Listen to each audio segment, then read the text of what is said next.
안녕하세요. 함께 걷자 부자의 길의 권프로입니다. 여러분, 이제 로봇의 시대가 도래했습니다. 아니, 누가 로봇 시대 도래한 건 모르나 하실 수도 있는데요. 제가 말씀드리는 것은 로봇의 시대가 왔다는 것을 얘기하려는 것이 아니라 방법론적으로 어떻게 하면 로봇의 시대에 진입할 수 있을까를 얘기해 보고자 합니다. 먼저, 왜 우리는 로봇을 적용하는 것이 어려울까요? 많은 이유가 있겠지만 제가 생각하기엔 가격입니다. 분명 로봇이 코스트적으로 너무 비싼 건 사실입니다. 하지만 그렇다고 방법이 없는 건 아닙니다. 리스, 렌탈 같은 방법이 있습니다. 만약 리스가 그럼에도 금융이라 생각해서 불편하시다면 렌탈로 48개월, 60개월도 가능하니 코스트적으로 부담을 느끼지 않으셔도 좋습니다. 두 번째, 로봇이 어려운 이유는 뭘까요? 익숙하지 않은 로봇에 대한 막연한 두려움 때문입니다. 아직까지는 로봇이 우리 생활에 깊이 들어온 것은 아니기 때문에 우리는 두려움을 느낄 수도 있습니다. 하지만 불과 몇 년 사이에 상황은 아주 많이 바뀌고 있습니다. 해외를 가기 위해 인천공항만 가더라도 안내 로봇, 방범 로봇, 청소 로봇 등 다양한 로봇들이 심심치 않게 보이고 있고, 집 앞 식당에서는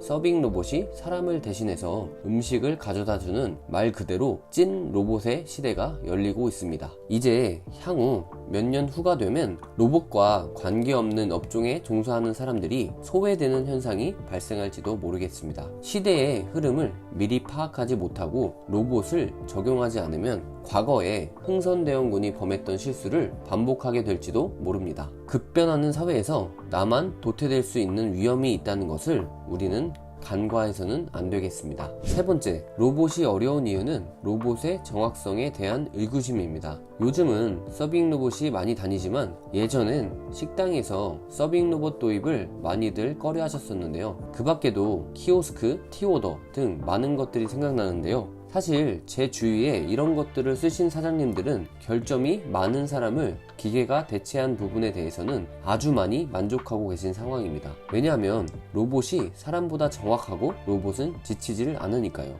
오히려 정확하고 인건비를 많이 아껴주는 것이 로봇 AI입니다. 이렇게 우리가 로봇을 두려워하는 이유에 대해서 한번 생각해 봤는데요. 그렇다면 앞으로 발전될 미래에는 어떠한 부분에 변화가 있을지 한번 생각해 보겠습니다. 먼저 식당 자동화입니다. 사실 인건비를 많이 쓰고 있는 사장님들은 많은 공감을 하실 텐데요. 돈도 돈이지만 사람 관리가 여간 쉬운 것이 아니죠. 그래서 지금은 요리를 해주는 로봇, 청소를 해주는 로봇, 서빙을 해주는 로봇, 최근에는 사람이 거의 없는 완전한 전자동화 로봇 매장까지 생겨나고 있습니다. 특히나 외국에는 로봇 햄버거가 이미 쓰여 로봇이 햄버거를 만들고 있기도 하고요. 한국에도 다양한 로봇들이 점차 도입되고 있는 상황에 있습니다. 앞으로는 그 쓰임새가 점점 넓어질 것이며 모든 일들이 그렇듯 남들이 하지 않을 때에 선구안적인 선택으로 좋은 선택을 해야 더 많은 혜택을 누릴 수가 있습니다. 전기차를 초기 시장에 구입하여 정부의 많은 혜택을 받은 사람들이 있었던 것처럼 로봇의 도입도 과감한 선택에 따른 좋은 결과물이 있을 것이라고 생각합니다.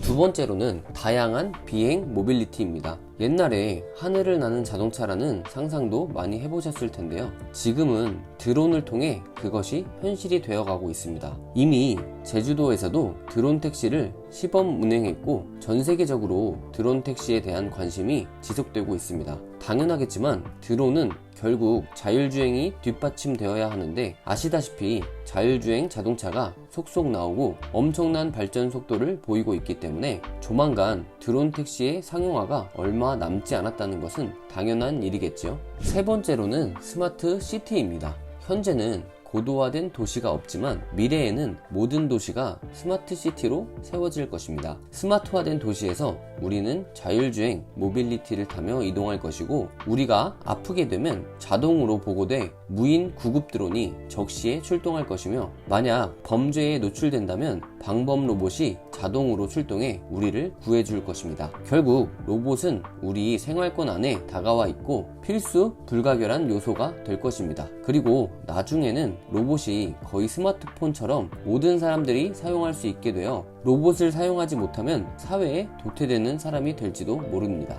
이렇게 미래에 대한 것들을 나눠봤는데요. 미래를 대비해 미리 로봇에 대해 연구해보고 또 나에게 필요한 분야의 로봇을 먼저 사용해보시는 것도 많은 도움이 되실 것입니다. 저 또한 다른 로봇 회사와 연계해 청소 로봇, 서빙 로봇, 전기차 충전 로봇 등 다양한 로봇을 경험해보고 있는데요. 우리가 차츰차츰 로봇과 친해진다면 친해지는 정도가 아니라 키오스크, 티오도 같이 정말 실제로 사장님들께 도움이 될 수 있는 로봇 기술들이 창출될 것이라고 믿어 의심치 않습니다. 사실 사람을 300만원 정도 주고 고용하는 것보다 한 달에 100만원 미만으로 로봇을 사용할 수 있으면 그것이 사장님들의 힘든 마음을 덜어줄 수 있지 않을까요? 이렇듯 로봇에 관심을 가지고 로봇에 대해 궁금하신 분들은 제게 연락 주시면 친절하게 도움드릴 수 있도록 최선을 다하겠습니다. 제가 늘 얘기 드리지만 시류를 읽어야 한다고 했죠. 지금의 시류는 로봇입니다. 시류를 읽으시고 4차 산업에 대비하시길 응원하겠습니다.